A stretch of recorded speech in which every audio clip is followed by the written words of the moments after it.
Bharanikkavu private bus station നിർമ്മാണം ആരംഭിച്ചു. ഗതാഗതക്കുരുക്കിന് ഏറെക്കുറെ പരിഹാരമാകുമെന്ന് പ്രതീക്ഷിക്കുന്ന പ്രൈവറ്റ് ബസ് സ്റ്റേഷൻ മുസ്ലിയാർ ഫാമിലാണ് നിർമ്മിക്കുന്നത്. 5 ലക്ഷം രൂപ ചെലവഴിച്ച് കഴിഞ്ഞ LDF ഭരണസമിതി ചതുപ്പായി കിടന്ന മുസ്ലിയാർ ഫാം മണ്ണടിച്ച് നികത്തി. തുടർന്ന് വന്ന UDF പഞ്ചായത്ത് ബസ് സ്റ്റേഷൻ നിർമ്മാണത്തിന് മുന്നിട്ടിറങ്ങി. നിർമ്മാണ പ്രവർത്തനങ്ങൾക്ക് 8 ലക്ഷം രൂപ കൂടി പഞ്ചായത്ത് അനുവദിച്ചു. ബസ് സ്റ്റാൻഡിനോട് ചേർന്നുള്ള കംഫർട്ട് സ്റ്റേഷൻ, ജൈവമാലിന്യ സംസ്കരണ പ്ലാന്റ് എന്നിവയ്ക്ക് ഫണ്ട് അനുവദിച്ചത് ജില്ലാ ശുചിത്വ മിഷനാണ്. സാമൂഹ്യവിരുദ്ധ ശല്യം ഇവിടെ വർദ്ധിച്ചു വരുന്നതായ പരാതി ഉയർന്നിട്ടുണ്ട്. നിർമ്മാണം പൂർത്തീകരിച്ചു വരുന്ന കംഫർട്ട് സ്റ്റേഷൻ കയ്യേറി നശിപ്പിച്ച നിലയിലാണ്.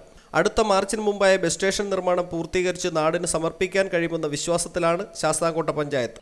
കഴിഞ്ഞ പഞ്ചായത്ത് ഭരണസമിതി 5 ലക്ഷം രൂപ വെച്ചിട്ട് അന്ന് ഈ വസ്തു മൊത്തം മണ്ണടിച്ച് നികത്തുകയും അങ്ങനെ രണ്ടാം ഘട്ടം എന്നുള്ള നിലയിൽ 2,75,000 രൂപ വെച്ചിട്ട് ഈ വെയിറ്റ് ഷെഡും വഴിയും ഉള്ള പ്രവർത്തനം നടത്തിയിരുന്നു. വഴിയിലാകുന്ന വസ്തുവിന് വഴിയായി, പിന്നെ വെയിറ്റ് ഷെഡിൻ്റെയും പണി പൂർത്തീകരിച്ചിരിക്കുക. ഇപ്പോൾ പഞ്ചായത്തിൻ്റെ പുതിയ ഭരണസമിതി വന്നപ്പോൾ 8 ലക്ഷം രൂപയോളം വെച്ചിട്ട് ഈ ബസ് കയറുമ്പം താറാതിരിക്കാൻ വേണ്ടി പാറ സോളിങ് അടുക്കി വാട്ടർ റോളിങ് ചെയ്യാനുള്ള പരിപാടിയാണ് ഇപ്പോൾ ചെയ്തിരിക്കുന്നത്. അതോടൊപ്പം തന്നെ ഈ മാർച്ചിൽ തന്നെ ഈ ബസ് സ്റ്റേഷൻ്റെ പ്രവർത്തനം തുടങ്ങി വെക്കാനാണ് തീരുമാനിച്ചിട്ടുള്ളത്.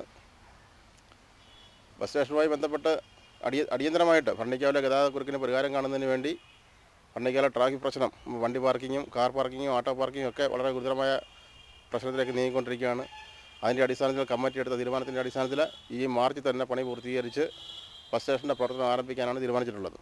ഇത് യാഥാർത്ഥ്യമാകുന്നതോടെ ഭരണിക്കാവിന്റെ വികസനത്തിൽ ഒരു കുതിപ്പാണ് നാട്ടുകാർ പ്രതീക്ഷിക്കുന്നത്. News bureau, Sasthamkotta.